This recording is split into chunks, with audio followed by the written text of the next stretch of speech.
BBC journalists were looking into the behaviour of Huw Edwards before the alleged sex images scandal was made public. Hours after the News at 10 reporter was named as the man at the centre of the allegations, Wednesday's Newsnight reported new claims from one current and one former BBC worker, who said they had received inappropriate messages from Edwards, some late at night and signed off with kisses. Both claimed there was a reluctance among junior staff to complain to managers about the conduct of high-profile colleagues in case it adversely affected their careers, the programme said. According to the industry website Deadline, Newsnight host Victoria Derbyshire had already contacted multiple individuals regarding rumours about his alleged behaviour to staff, earlier this month. A BBC source confirmed to the Mirror that Derbyshire and Newsnight colleagues were looking into the alleged conduct of Edwards at work prior to the Sun story last week about sex photos and his alleged relationship with a teenager. But the insider played down reports it was a full-scale investigation. The source said they had received some initial evidence but it had only been fully developed this week, which led to the Newsnight report on screen just hours after the public learned Edwards was in hospital with mental health issues. The senior BBC source said, "It would be wrong to characterise anything before the Sun story was published as an investigation. As a general point, in any newsroom, it's perfectly normal for journalists to receive leads on stories, and take their own very initial soundings on these leads, some of which go on to go through the wider BBC editorial process, and some of which don't. In this case these very initial soundings, which took place in the days before last Friday, developed further after last Friday and resulted in the story you saw last night." Newsnight has received some criticism for the timing of the report. It came hours after Met Police said no criminal offence had been committed by the presenter. And it also followed just hours after Edwards' wife Vicky Flint confirmed Edwards was the BBC presenter involved in the allegations, but that he would be in hospital for some time with mental health issues. She said, "Huw is suffering from serious mental health issues.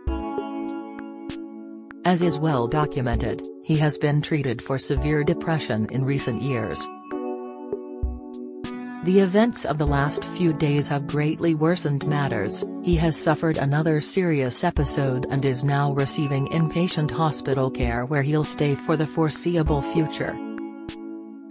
Once well enough to do so, he intends to respond to the stories that have been published."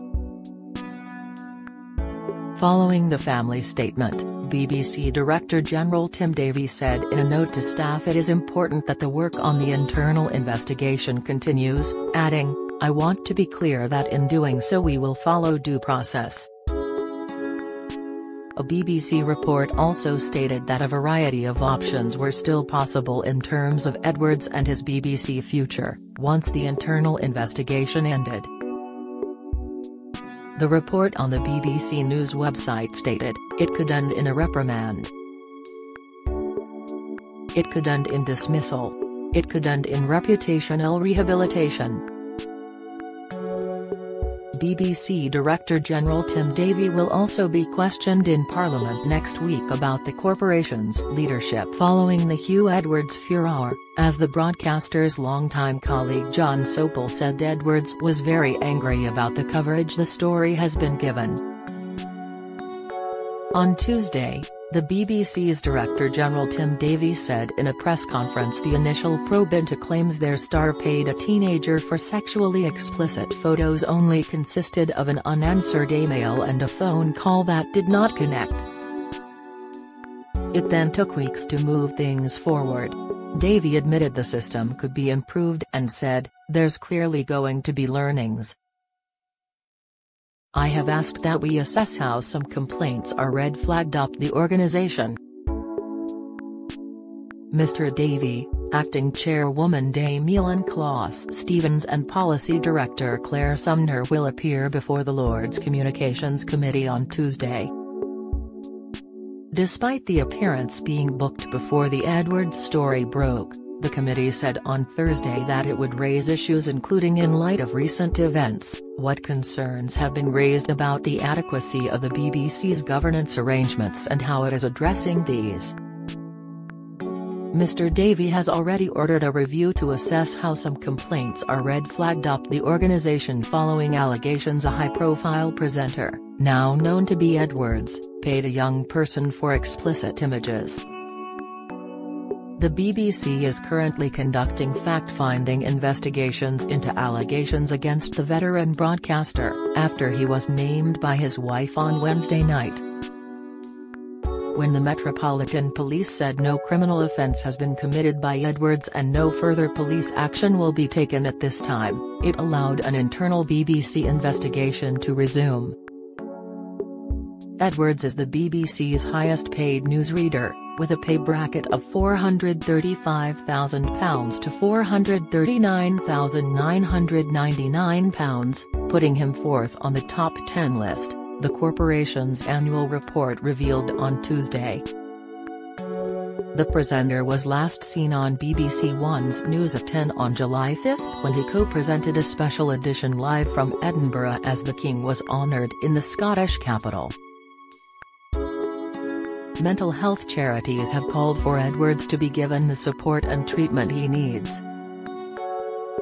The director of Mind Cymru, Susan O'Leary, said Edwards, who is patron of a branch of Mind in Llanelli, said, "We would like to stress that it is important that anybody experiencing serious mental health problems is given the appropriate space to receive the treatment they need.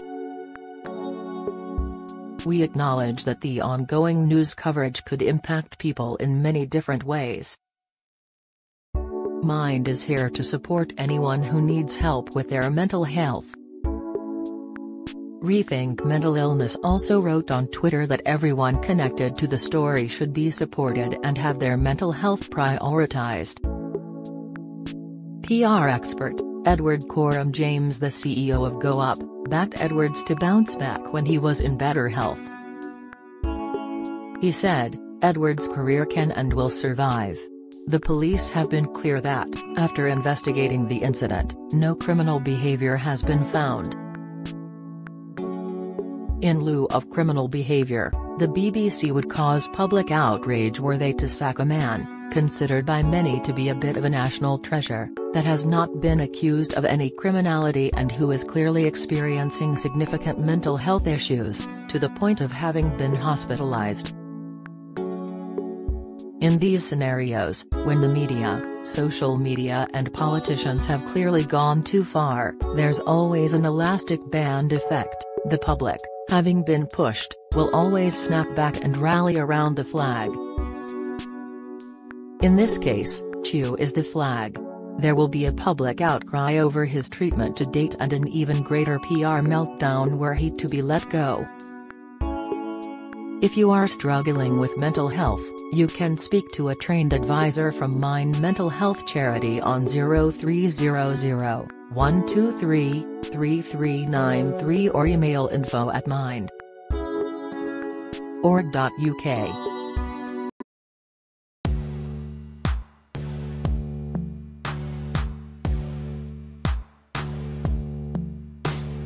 Good.